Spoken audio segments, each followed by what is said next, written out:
বন্ধুরা ভালো আছো সবাই?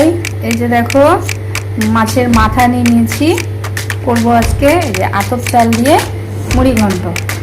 মাছের মাথাগুলোকে ধুয়ে লবণ হলুদ মাখিয়ে নিয়েছি, কড়াই বসিয়ে দিয়েছি, তেল দিয়ে দিয়েছি। এবার মাছের মাথাগুলো ভেজে নেব। এই যে মাছের মাথাগুলো দিয়ে দিয়েছি, এবার লাল লাল করে ভেজে নেব। এদিকে করে নেবো মশলা। দিয়ে দিয়েছি জিরে, লঙ্কা, রসুন, আদা, টমেটো, পেঁয়াজ বেটে নেব। সবটা দিয়ে দিচ্ছি, বেটে নেব। মশলা হয়ে গেছে। মাথাগুলো এভাবে লাল লাল করে ভেজে নামিয়ে নেব। আমাদের মাছগুলো সমস্তটা ভাজা হয়ে গেছে, নিয়েছি মাথাগুলো। এবার কড়াইয়ের তেলে দিয়ে দেবো 5 ফোড়ন ও জিরে, দিয়ে দেবো তেজপাতা, পেঁয়াজ কুচি। আতপ চালটা ধুয়ে যে ছাকনাতে ছেঁকে নিয়েছি জলটা পুরো, এটা দিয়ে দেবো। চালটা কিছুক্ষণ ভাজা ভাজা করে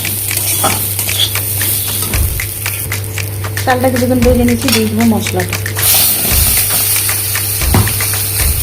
দিয়ে দেবো পরিমাণ মতো লবণ, পরিমাণ মতো হলুদ। ভালো করে মশলার সাথে কষিয়ে নিচ্ছি চালটা। আমাদের চাল মশলা সব একসাথে কষিয়ে নিয়েছি। এবার মাথাগুলোকে যেভাবে ভেঙে নিচ্ছি দিয়ে দেবো। এইভাবে কষিয়ে নেব, নাড়াচাড়া করে জল দেবো, জল দিয়ে দেবো।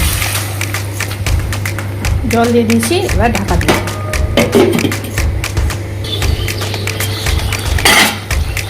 ফুটছে, একদম ঝরঝরে আর শুকনো হবে।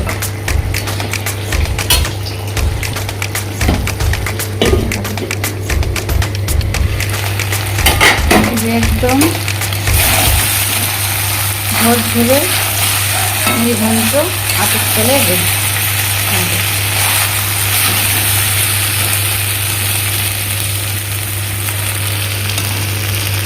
একদম রেডি।